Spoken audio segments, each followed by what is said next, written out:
eu não estou a ver as imagens, nem na televisão, nem no ecrã, nem se possível no... Agora já está, porque nós precisamos para ver depois a peça e precisava em baixo, porque depois, para quando apresentarmos os livros, eu vejo ali a partir do... como é que ele se chama? Do monitor que está na banca em que é apresentado as notícias.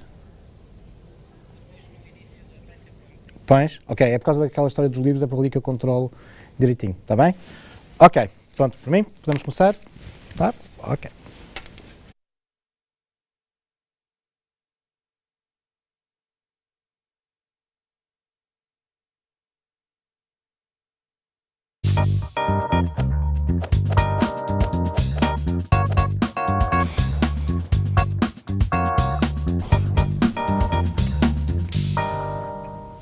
Seja bem-vindo aos Caminhos da História. Este é um percurso, uma viagem no tempo que todas as semanas desenvolvemos aqui no Porto Canal. Há exatamente 180 anos atrás, em 1833, a Rainha Dona Maria II criava um novo título, o de Duque do Porto. Até ao final da monarquia, durante esse século XIX e início do século XX, foram 3 as personalidades que tiveram esse título. Mas, curiosamente, quando a monarquia cai a 5 de outubro de 1910, era já vivo, era já nascido, uma criança com origem modesta da zona da Ribeira, no Porto, um homem que irá atravessar todo o século XX e que se tornará no mais famoso Duque da cidade, o Duque da Ribeira. É exatamente sobre os Duques da cidade do Porto que vos iremos falar hoje nos Caminhos da História. E como é habitual, temos 2 convidados com os quais iremos conversar sobre este e outros temas. Passo-vos a apresentar muito rapidamente a jornalista e escritora Alice Rios e um apaixonado da história da cidade, um divulgador da cidade, o Carlos Bessa. Mas, antes da nossa conversa, vamos então ver uma pequena peça sobre os Duques do Porto, após a qual voltaremos aqui a estúdio. Nós estaremos aqui, quando consigo desse lado. Até já.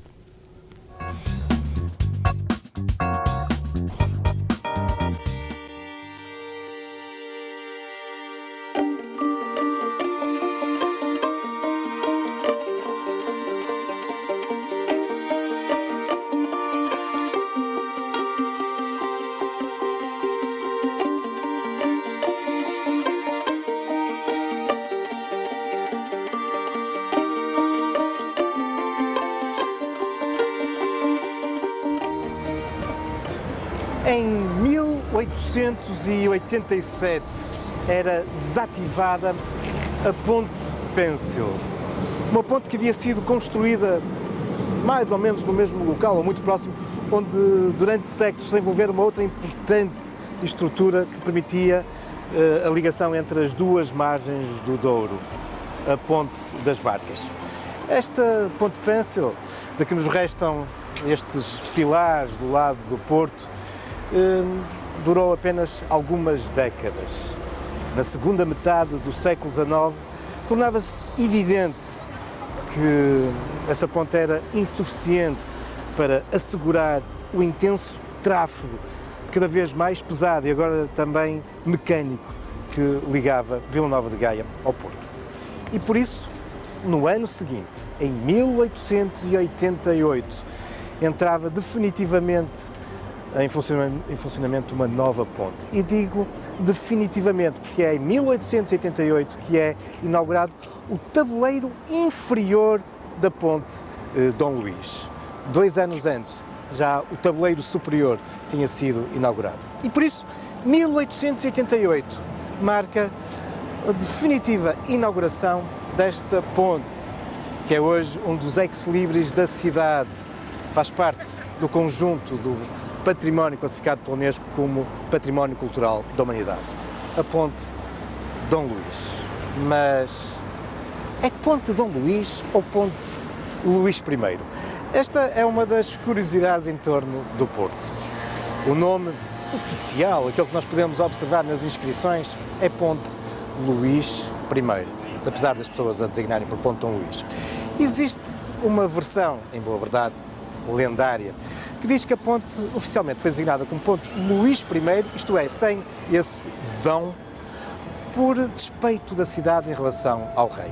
O rei teria faltado à inauguração da ponte, que ainda por cima tinha o seu nome, e por isso as autoridades da cidade, como vingança, resolveram batizar a ponte apenas como Luís I, retirando-lhe esse elemento distintivo do dão. Mas é apenas e só uma lenda. A verdade é que desde o início a ponte é, enfim, concebida para ter esta designação, Ponte Luís I. Estamos numa época em que isso era muito habitual. Por exemplo, a Ponte Dona Maria, a ponte ferroviária, em boa verdade também não é Ponte Dona Maria, é Ponte Maria Pia. E um circuito para bicicletas, um velódromo, que é também inaugurado por esse tempo, daquele espaço que nós hoje temos, o Museu Nacional de Soares dos Reis, era conhecido como o Velódromo Maria Amélia, que mais não era do que uma referência à princesa Dona Amélia. E por isso, esta designação de Ponte Luís I não tem nada de vingança em relação à suposta ausência do rei na inauguração. Aliás, prova disso mesmo é que a população do Porto, ao longo de todos estes anos, sempre designou a ponte de uma forma mais carinhosa, como Ponte Dom Luís. Além do mais, o rei várias vezes tinha-se deslocado à cidade. Era um rei relativamente popular entre as gentes do Porto, até porque o rei Dom Luís I tinha sido o Duque do Porto. Isso mesmo, o Duque do Porto. Um cargo honorífico que tinha surgido no século XIX. Mas, falando de duques no Porto, a maior parte da população hoje recorda-se de um outro duque, o Duque da Ribeira.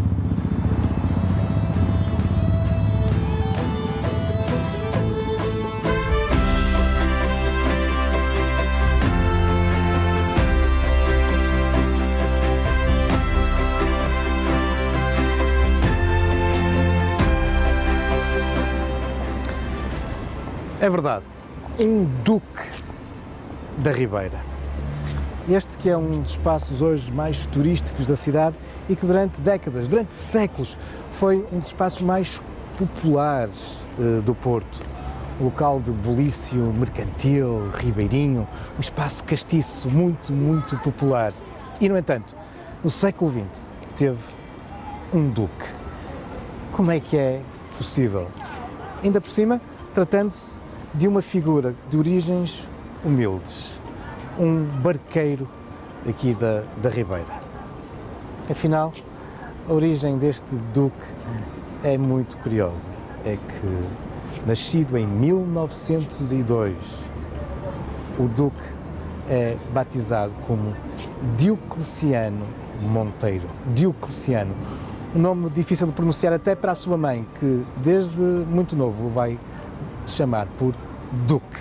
E é esta a explicação da designação do Duque da Ribeira.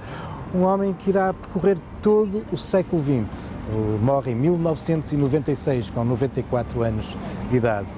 E durante todas estas décadas vai, com efeito, tornar-se numa das figuras mais carismáticas, mais populares da cidade do Porto do século XX.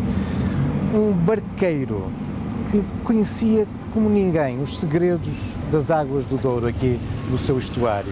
As suas correntes, os redemoinhos, as manhas do rio em momentos de cheia, mas também as suas correntes, os seus baixios, os seus rochedos.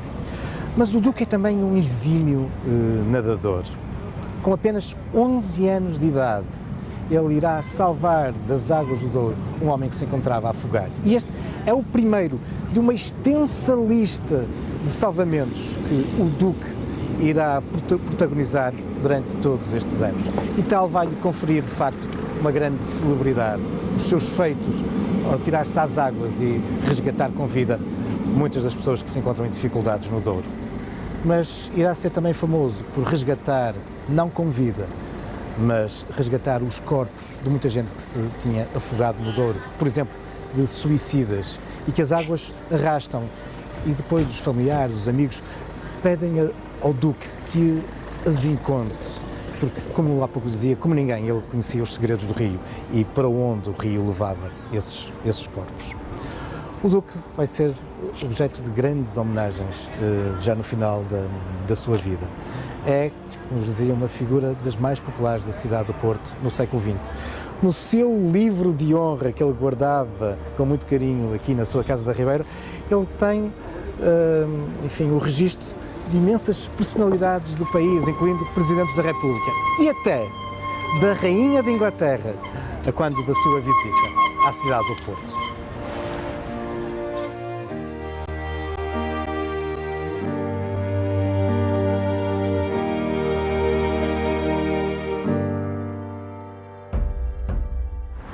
Uma das mais sentidas e importantes homenagens que o Porto prestou ao Duque data de 1995, quando é atribuído o seu nome, Diocleciano Monteiro, a este pequeno largo no início do cais e depois da Praça da Ribeira. Uma homenagem que vai incluir também este monumento evocativo da memória de Diocleciano, onde estão presentes, como não podia deixar de ser, as águas do Douro, o casario da Ribeira e bem lá em cima a Torre dos Clérigos. E tudo isto dominado por essa figura incontornável do Duque. Trata-se de um monumento concebido por um dos grandes artistas portugueses contemporâneos, José Rodrigues, um homem que se encontra também profundamente ligado à cidade e que prestou a sua homenagem também ao Duque da Ribeira. O Duque.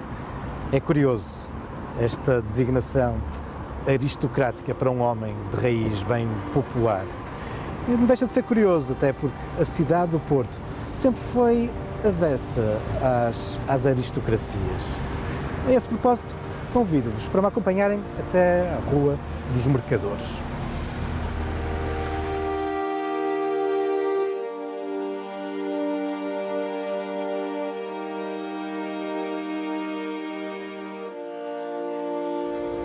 O Porto, cidade mercantil, cidade burguesa, é conhecida com efeito por esta característica de, durante muitos séculos, não ter gostado da presença dos nobres no interior da cidade. E esta rua é um bom exemplo disso mesmo, a Rua dos Mercadores. Este pouco apego dos portuenses à nobreza vai dar mesmo origem a um privilégio que é concedido à cidade pelo rei Dom Fernando no ano de 1374. Está em causa o direito de aposentadoria, um direito que os nobres possuíam de se poderem hospedar na casa de quem quer que fosse pelo tempo que muito bem desejasse. Os nobres tinham esse direito, chegar à casa de uma pessoa e dizer: eu agora preciso me hospedar aqui durante vários dias, e os proprietários das casas teriam que sair e ceder as suas instalações ao nobre. Pois bem, o Porto consegue esse privilégio em 1374 de, relativamente à aposentadoria, os nobres só podiam usar durante 3 dias. Os nobres não podiam permanecer mais que 3 dias dentro da cidade do Porto. Mas essa lei do rei Dom Fernando vai mais longe. Há alguns espaços na cidade do Porto, como por exemplo esta rua, a Rua dos Mercadores, em que os nobres nem um único dia poderiam beneficiar do direito de aposentadoria. Esta rua era-lhes vedada. E percebe-se porquê. Esta era a rua mais mercantil da cidade, a que ligava o Morro da Sé à zona ribeirinha, à zona mercantil da cidade. Era aqui que se instalavam as lojas dos mercadores, em edifícios na Idade Média com 3, 4 pisos no máximo, nos pisos superiores onde viviam os mercadores, os burgueses. Percebe-se que deviam ser as casas mais ricas da cidade, aquelas que se desenvolviam aqui ao longo desta artéria. E por isso seriam as casas onde os nobres mais gostariam de usufruir do seu direito de aposentadoria. Pois bem, esse direito é-lhes vedado. E nasce então reforça-se ainda mais essa ideia de que o Porto é uma cidade fechada à nobreza. Aliás, durante as décadas seguintes, alguns nobres que tentam construir casas no Porto, ou então permanecer mais do que os 3 dias, bom, as coisas correm-nos muito mal, dá origem a revoltas populares, a casas incendiadas, a nobres a terem que fugir precipitadamente do Porto. Mas este não é um direito que a cidade vai usufruir eternamente. Em boa verdade, em 1509, a cidade abre novamente as portas aos nobres. Mas não foi um processo fácil. A cidade vai continuar durante muito tempo ciosa desse seu antigo privilégio de não deixar que os nobres permanecessem na cidade. Um exemplo muito interessante disso podemos encontrar a algumas dezenas de metros aqui de distância da Rua dos Mercadores, junto à famosa Igreja dos Grilos, no Largo do Colégio.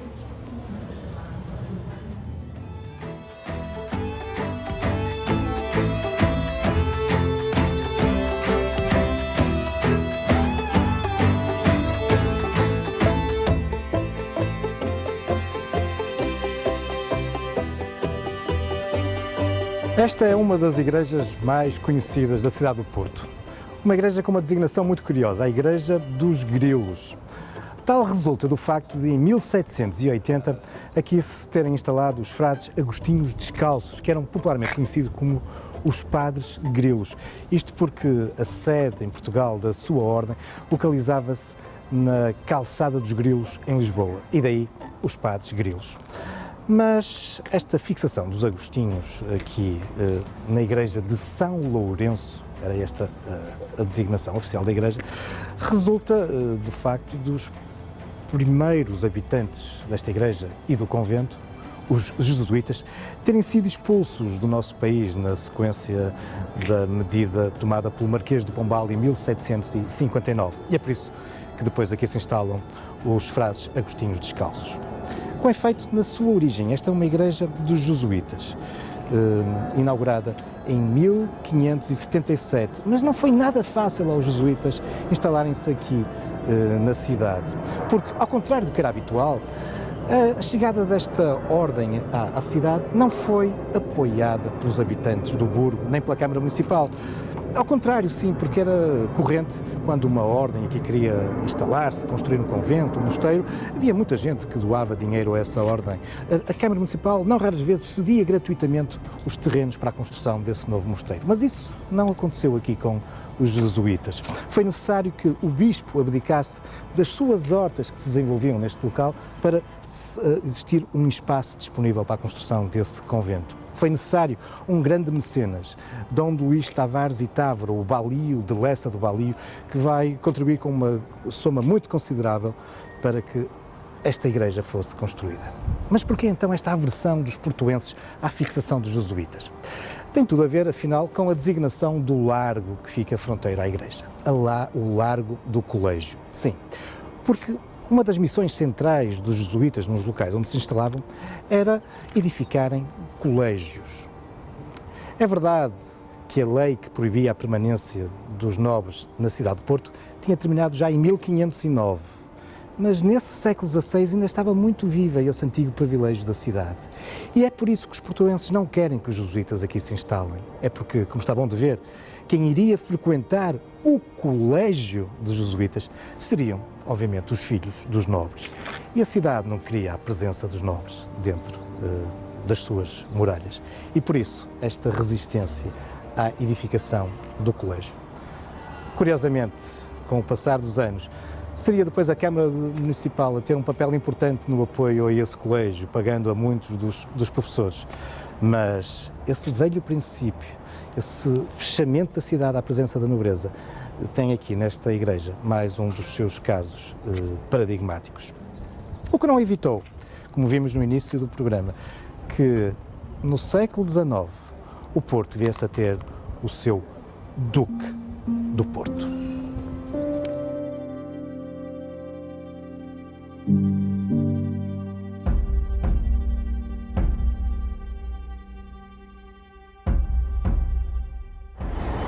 Data com efeito do século XIX a criação desse título de Duque do Porto. E não é um duque qualquer, não só porque estamos a falar da segunda cidade mais importante do país, mas porque este Duque do Porto é nada mais, nada menos do que o segundo filho dos reis de Portugal. Passo a explicar. É um título criado em 1833, na sequência da definitiva vitória dos liberais sobre os absolutistas, na sequência do famoso Cerco do Porto que aqui tinha decorrido. A rainha Dona Maria II, na sequência clara de uma orientação do seu pai, o rei Dom Pedro IV, que tinha aqui resistido ao cerco e que aqui tinha garantido o definitivo triunfo do liberalismo, numa clara medida de querer agradecer à cidade o sacrifício que o Porto tinha sofrido durante o cerco na salvaguarda dos ideais liberais, o Dom Pedro resolve agradecer de diversas formas, atribuindo, por exemplo, a mais alta condecoração do país, a Ordem de Torre Espada, à cidade, doando o seu coração à cidade, coisa que irá concretizar após a sua morte. Ainda hoje o coração de Dom Pedro se encontra salvaguardado na Igreja da Lapa. Bom, entre muitas outras medidas que Dom Pedro toma para agradecer à cidade invicta, e esta é outra das formas que ele encontra, esta designação de invicta. Bom, uma das formas que o Dom Pedro encontra e que a sua filha irá colocar em decreto é que, a partir daí, o segundo filho dos reis de Portugal passará a ter esse título, o de Conde do Porto, sendo que Dona Maria II, como era a segunda filha do rei Dom Pedro IV, o seu filho mais velho há de ser o imperador, o segundo imperador do Brasil. E, portanto, Dona Maria II era ela própria duquesa do Porto. Mas houve outros duques do Porto.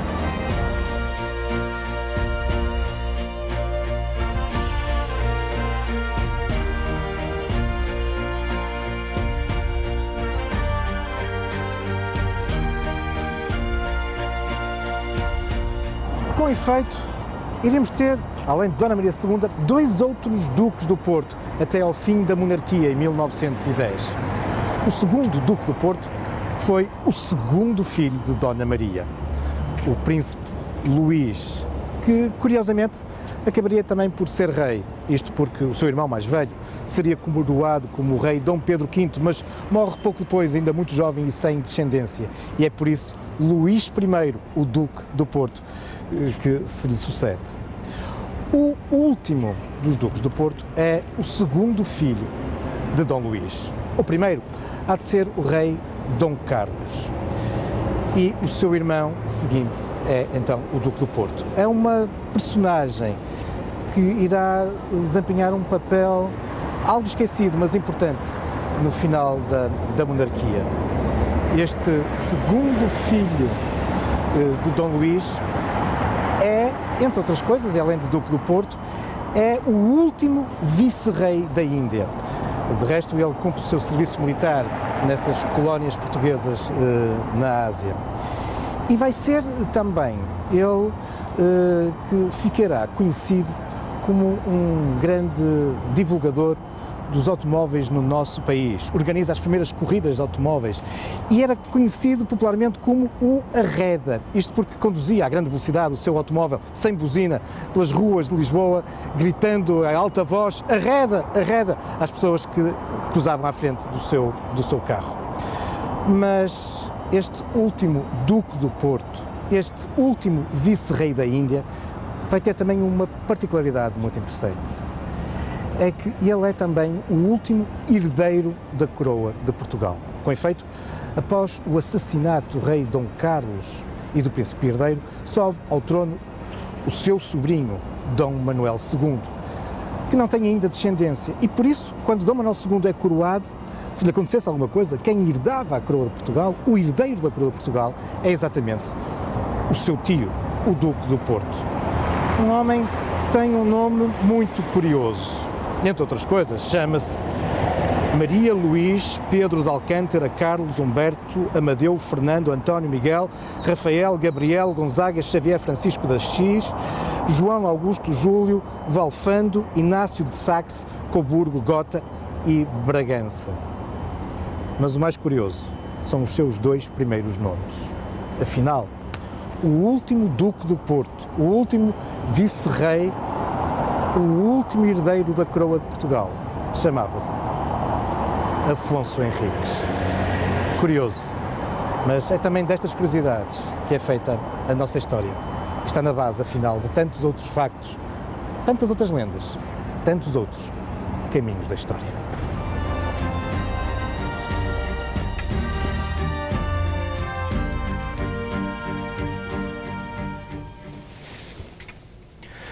Estamos de regresso para abordar um pouco mais esta temática dos duques do Porto. Mas já sabe, já conhece o nosso programa, este é uma série onde pode e deve colaborar. Através da nossa página do Facebook, ficamos à espera das suas sugestões de temas que gostaria de ver aqui abordados, mas também pode aqui nos colocar algumas perguntas, alguns comentários em relação ao episódio que acaba de assistir ou em relação ao próximo, uma vez que nesta página poderá também encontrar referências exatamente ao tema da semana seguinte. E já que estamos em termos de Facebook, deixem-me também dizer-vos que a página Porto Desaparecido, uma das páginas mais concorridas pelos amantes da história da cidade, esta semana associou-se também ao tema do nosso programa e abordou o tema do Duque da Ribeira entre os seus postes. Bom, estamos então aqui prontos para a nossa conversa. Recordo-vos que temos aqui connosco 2 convidados, a Alice Rios, jornalista, escritora, uma investigadora também da história mais recente da cidade do Porto, muito particularmente em torno das histórias de vida e histórias de famílias, e é também uma apaixonada da cidade. Tal como, de resto, o Carlos Bessa, que pertenceu já à Comissão de Toponímia da Câmara Municipal do Porto. É um divulgador da história da cidade, particularmente da sua Sé, mas não só. Foi comandante dos Bombeiros Voluntários do Porto e atualmente é o chefe do quadro de honra. É um homem que está muito habituado a trilhar os caminhos da história e não só da nossa cidade. Eu começava pela Alice e perguntava, sei que a Alice conheceu o Diocleciano, o Duque da Ribeira. O Duque. Guarda alguma memória do Duque? Eu conheci-o já bastante, numa idade já bastante avançada. Ele tinha, quando conheci o Duque, já o Dom Tonho, o restaurante Dom Tonho estava a funcionar. E ele tinha lá um cantinho de honra. Estava sempre lá com o seu livro de autógrafos aberto. E os anfitriões explicaram-me que lhe reservavam ali uma mesa para ele ter a sua refeição diária. Depois, mais tarde, conheci-o como profissional. O jornal, já ele estava no final, já foi mesmo no final da vida dele. Mandou-me ir fazer uma espécie de epitáfio para o JN publicar. Ele estava mesmo, já pouco respondia, já me baseei mais em dados do Centro de Documentação. E lembro-me que nessa pesquisa que fiz, descobri algo que eu não conhecia. Eu só conhecia o Duque como figura típica, como salvador de almas, mesmo as que ele só resgatava das águas. Conheci um Duque, fiquei a perceber que dessa diferença que há entre o nome dele e a humildade das origens dele. Tão humilde que a mãe, por não saber pronunciar a palavra Duque, abrevia, Diocleciano abrevia para Duque, e de repente torna-o nobre, não é? Torna-o nobre, e ele nobilita-se na sua atividade durante uma vida inteira, quase um século. Ele vai-se nobilitando, salvando vidas, conhecendo, através do barco dele, primeiro o Cais das Pedras, não era? Que se chamava o barco dele. Eu penso que o Carlos Bessa sabe também o nome dos... Era o Cais das Pedras, pronto. Eu aprendi algumas coisas com ele, com a pesquisa que fiz sobre ele, para aproveitar para outras escritas. Ele conhecia, de facto, os fundos do rio como ninguém, e onde as pessoas julgavam que ele que um náufrago tinha caído, ele ia aparecer no outro lado, porque ele sabia as voltas que a água dava. E lembro-me concretamente de um episódio em 87, que ele salvou viva uma pessoa que se lançou ao rio. Ele viu-a cair, foi lá a correr e conseguiu. Já estava muito, em 87 já estava numa idade muito avançada. Sim, já estava na casa dos 80. Sim. Eu lembro-me que tenho uma vaga ideia de que nas origens dele, ele não descende de portugueses. Parece-me que tenho uma vaga ideia de que ele não descende de portugueses, não sei se alguém confirma esta teoria, mas não consegui recuperar esse texto hoje. Não consegui recuperá-lo, pedi-o, mas não consegui. E é uma história interessante, as almas que ele salvou ao longo da vida vivas, mais do que os mortos, as que ele salvou vivas. Neste caso foi uma pessoa muito minha conhecida, muito próxima, que ele salvou das águas, viva, que está hoje viva e trabalha. Graças ao Duque. O Carlos Bessa seguramente na sua sé cruzou-se muitas vezes com o Duque, e sei que o Duque, que é uma das características, por exemplo, que eu não falei na peça, o Duque, professor de natação, não é? Se cruza também consigo. O que se chama hoje professor de natação. Naquela altura existia a Praia de Borras, que havia aquelas praias ali junto ao Senhor da Além. Portanto, já da margem de Gaia. Já da margem de Gaia. E também havia do lado do Porto. E o Duque andava sempre ali com o barquito e havia uma jangada. Eu era miúdo, lembro-me dessa jangada. E o Duque andava sempre lá com o barquito e ensinava as crianças naquela altura, da minha idade. Estamos a falar mais ou menos nos 9, 8 anos. E amarrava numa corda e no barco guindava-nos para cima e a gente tinha que estar ali a batalhar houve muita gente que aprendeu a nadar com a forma do Duque. Lembro-me do Duque, naquela altura, lembro-me do Duque, um homem bem constituído, forte, por incrível que pareça, mais alto de cá aquela fisionomia que ele apresentava agora nos últimos anos. E ele fez este domingo 8 dias, no dia 24 de março, que ele faria 111 anos. E lembro-me do Duque como uma pessoa bem constituída, forte, e por isso cheguei a falar com ele algumas vezes, mais concretamente, com mais intimidade, na altura em que se gravou um tema que eu escrevi e que foi cantado por um fadista aqui do Porto, Carlos Reis. Exatamente, vamos ter já a oportunidade de ver esse que é o Velho Duque da Ribeira. Porque o Carlos Bessa, além de todas as características que eu me referi, é também poeta e contribuiu para este CD. E uma vez eu cheguei à beira dele e pedi-lhe se ele autorizava, que tinha escrito um poema alusivo a ele, e ele tinha dito, mas é bonito o poema. E eu disse, mais ou menos, não sei se você gosta. E então eu, naquela altura, levei-lhe o papel, uma folha A4, e comecei a ler: ó Duque velho barqueiro das águas do Rio Douro, que buscas o dia inteiro um malfadado tesouro. Velho Duque da Ribeira, pescador de almas perdidas, que perdem a estribeira e deixam no rio as vidas. Lá vai ele no barquinho a remar cheio de gosto, com o seu cabelo branquinho já com marcas de desgosto.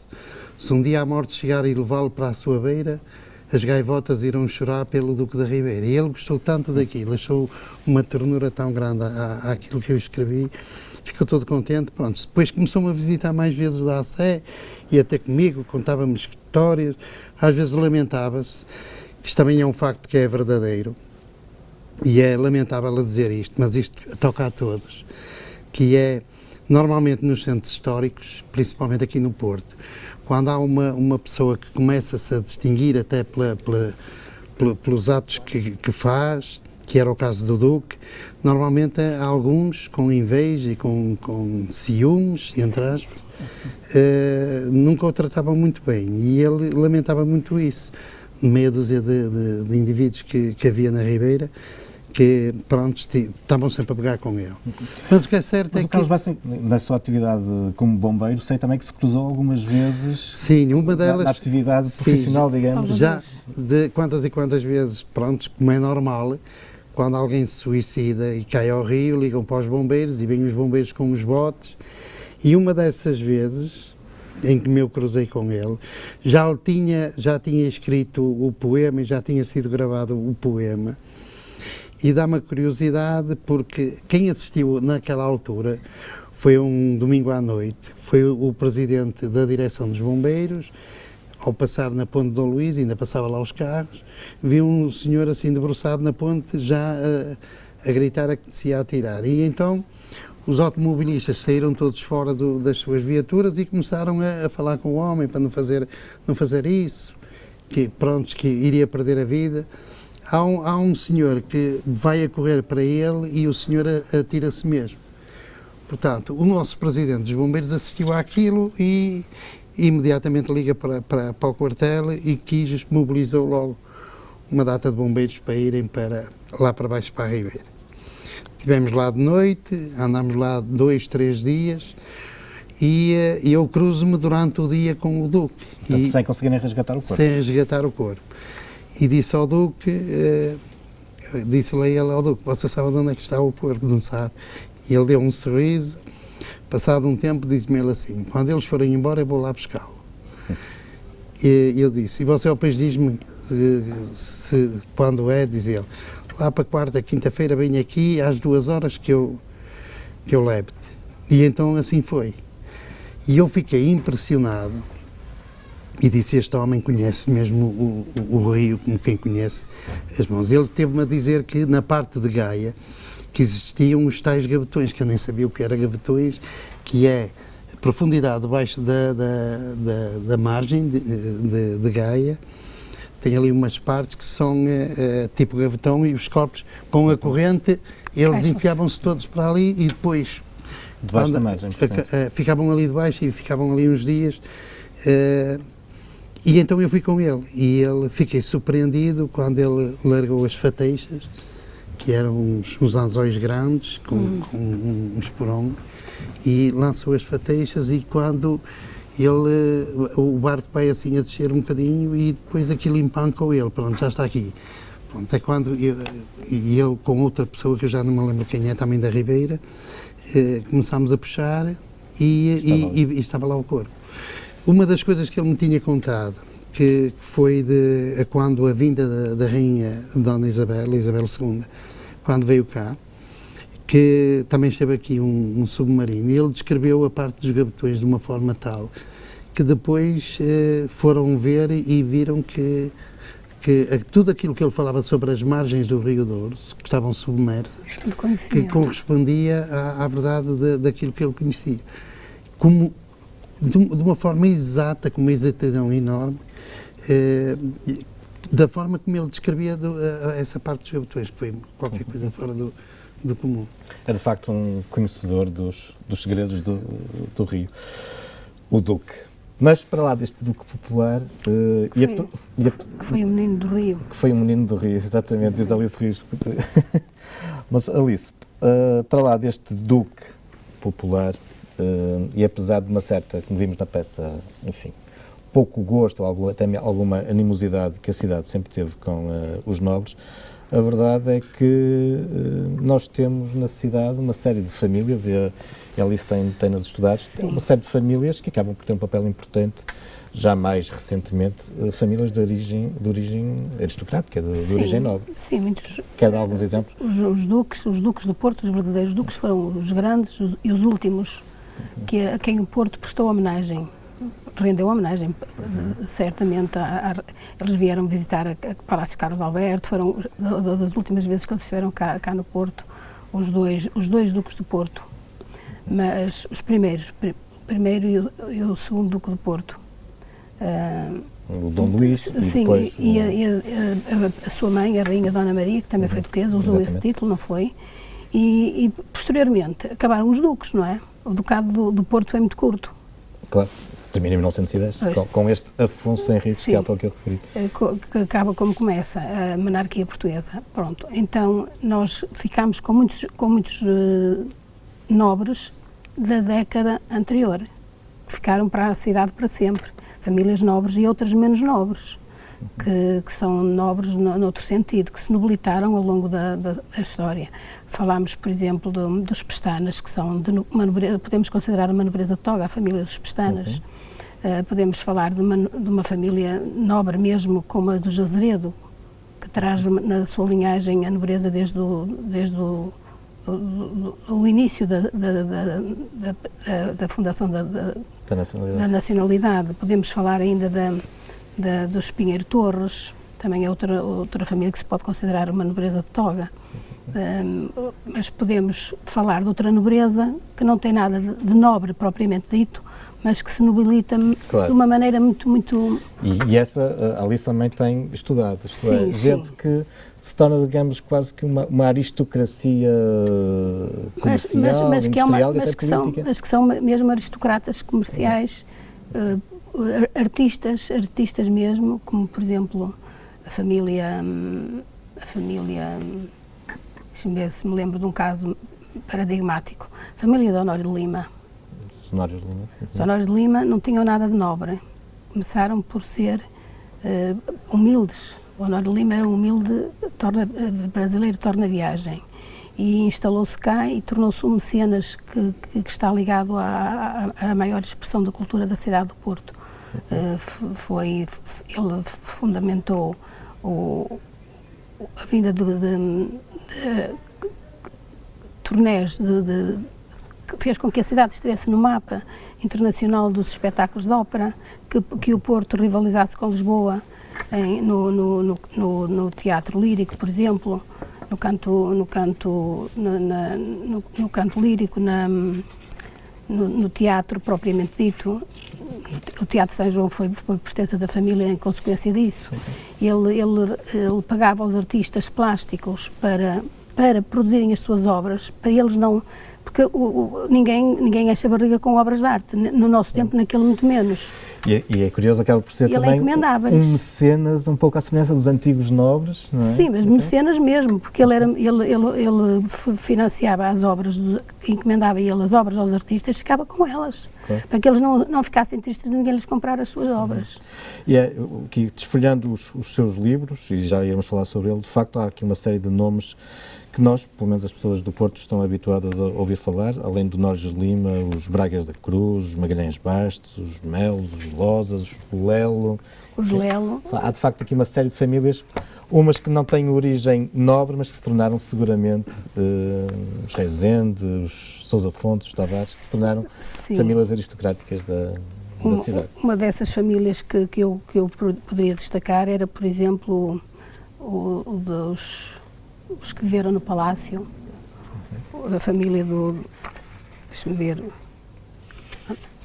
essa Ribas Calbrandão, Clemente, Cortesão, Cupertino de Miranda, Fonseca, Fraga Lamares, Lima, Lopes, Luís Gomes. São de facto nomes bem conhecidos da cidade. Pinto Machado, a família Pinto Machado, por exemplo, a família Pinto Machado está ligada à Casa do Roseiral, vivia na Casa do Roseiral, no antigo Palácio de Cristal, Palácio verdadeiro, genuíno Palácio de Cristal, que foi abatido já na Câmara do Pinto Magalhães. Em meados do século XX. Século XX, exatamente. E onde houve as maiores, que era o Salão de Visitas do Porto. Eles lá, aquele recinto, as memórias que eu tenho desse recinto de pesquisar para esta família eu vivo-as e visualizo-as como se elas fossem, hoje vejo lá o José Roquete pequenino, de 5, 6 anos, a dançar nas festinhas, nos teatros que eles lá faziam.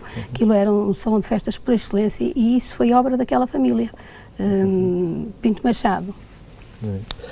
Bom, além destas famílias, como dizia Alice Rios, que se nobilitaram ao longo de todas essas décadas, a cidade do Porto, paralelamente ao Duque de Ribeira, vai conhecer ao longo do século XX também uma série de outras personagens típicas e muito populares.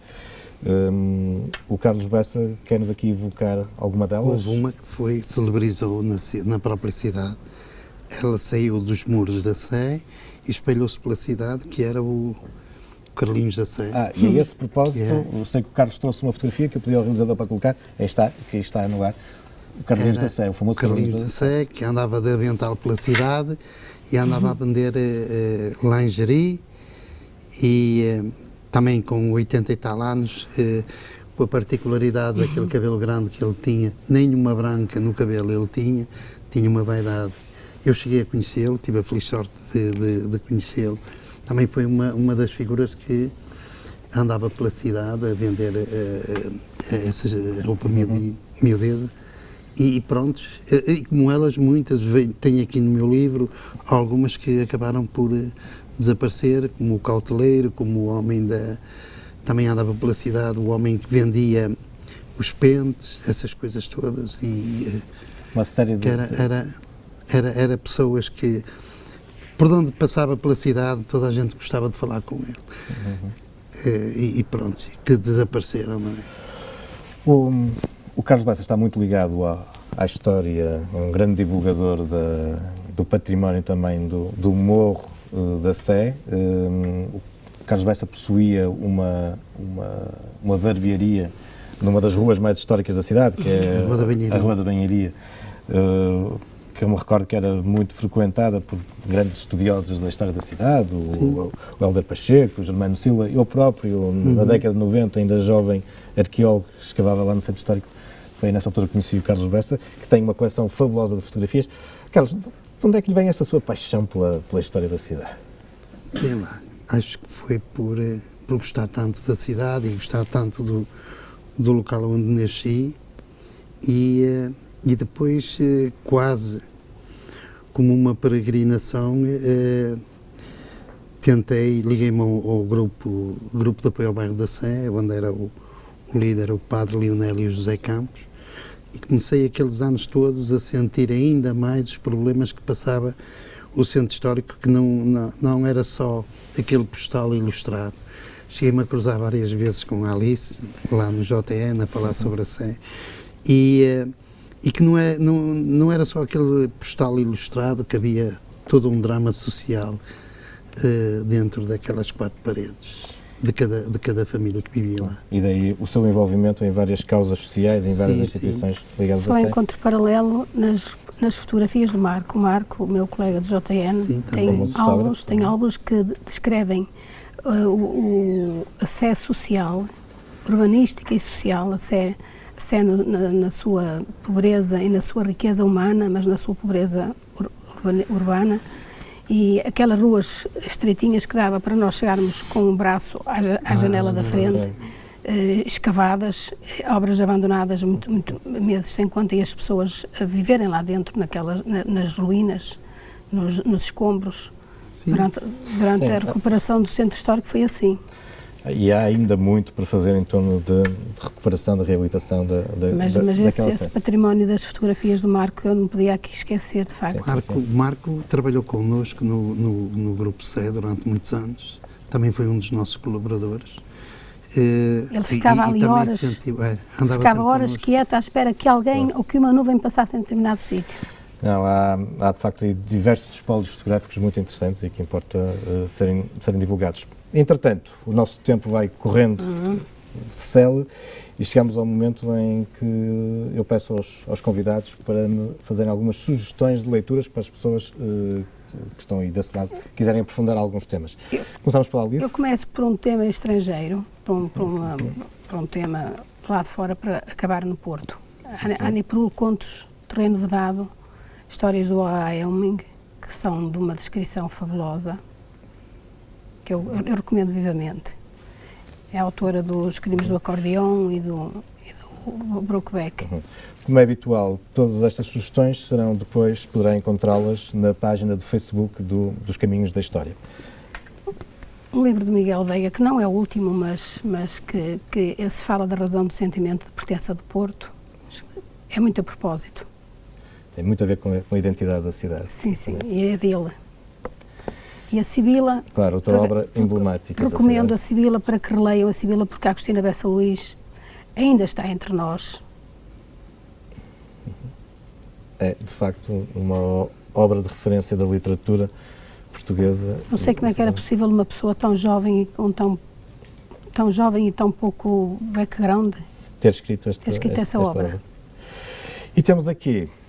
eu pedi a Alice Rios para trazer alguns dos seus livros, nomeadamente esse trabalho fabuloso que tem vindo a desenvolver nestes últimos anos, que são as famílias tradicionais do Porto, que já aqui nos referimos. Este é o primeiro volume e mais recentemente saiu já o segundo volume. É de facto um repositório interessantíssimo sobre a história de muitas destas famílias, de que aqui só praticamente enunciamos, mas que poderá encontrar... Foram só afloradas, foram simplesmente afloradas. Só completamente afloradas, porque são dezenas, e sei que a Alice continua a trabalhar nesse projeto. Sei que ainda muito recentemente fez um trabalho sobre uma personagem importante da cidade. Sim, sobre o Adão Oculista. Foi uma encomenda para uma biografia particular, só alguns exemplares, mas que foi de uma riqueza tão grande. Eu não conhecia o Sr. Adão Oculista nem em vivo, nem em morto, mas conheceu-o. E eu acordava e chorava, e eu chorava a pensar a ver aquele menino nas escadas dos Guindais, na escarpa dos Guindais, onde ele nasceu e cresceu e se fez, e enriqueceu, e fez fortuna, e fez família, e fez nome, como Adão Oculista, quando o nome dele era Adão Pinho, não é? Mas foi tão bonito o percurso daquele senhor, humilde, mas como o Duque da Ribeira, desde a idade mais tenra, começou a fazer-se homem. Era um adulto em miniatura. E cá está mais uma sugestão de leitura, Adão Oculista, de Alice Rios. E o Carlos traz-nos um livro de sua autoria. Tem o segundo, mas o segundo não é apropriado para este programa, que é de Lisboa, que é relativo ao fado, que é o Fado Património Imaterial da Humanidade. Também tem a ver com... Também tem a ver com o país. Neste livro nós encontramos uma série de poemas da autoria do figuras onde são evocadas várias figuras típicas da cidade e da Sé. Um livro onde também encontra... Este era o tal homem que andava pela cidade do Porto. Calpeleiro. As pessoas devem se recordar dele. Portanto, no livro, além dos poemas do Carlos Bessa, encontrará referência a muitas personagens e figuras típicas da cidade. O tempo vai terminando, deixa-me só também aqui referir Dom Luís, da autoria de Luís Silveira e Paulo Fernandes, da coleção sobre os reis de Portugal, Dom Luís, que foi um dos duques do Porto. Para conhecermos um bocadinho melhor o final da monarquia, Dom Manuel II, de Maria Cândida Proença, onde é abordado, entre outros, essa figura do último duque do Porto, Afonso Henriques, que tem a particularidade, e podemos descobrir isso também aqui neste livro muito recente, também do Círculo de Leitores, de João Paulo Oliveira Costa, Episódios da Monarquia Portuguesa. O último duque do Porto, Afonso Henriques, vai ter um papel importante nesses momentos em torno do 5 de outubro de 1910. É ele que convence o seu sobrinho, o rei Dom Manuel II, que se encontra indeciso entre partir para o exílio ou vir para o Porto e a partir do Porto resistir e tentar derrotar a Revolução Republicana. É Afonso Henriques, o último duque do Porto, que convence o sobrinho a abandonar Mafra e embarcar em Ericeira para o exílio. Portanto, devemos ao último duque do Porto, entre outras coisas, devemos o ter poupado o país a uma guerra civil. Bom, o tempo já terminou. Agradeço uma vez mais à Alice e ao Carlos a sua presença. As suas sugestões de leituras encontrarão na página dos Caminhos da História, da página do Facebook. Resta-me marcar encontro para 2 a 8 dias. Desejar a todos uma boa semana trilhando os Caminhos da História.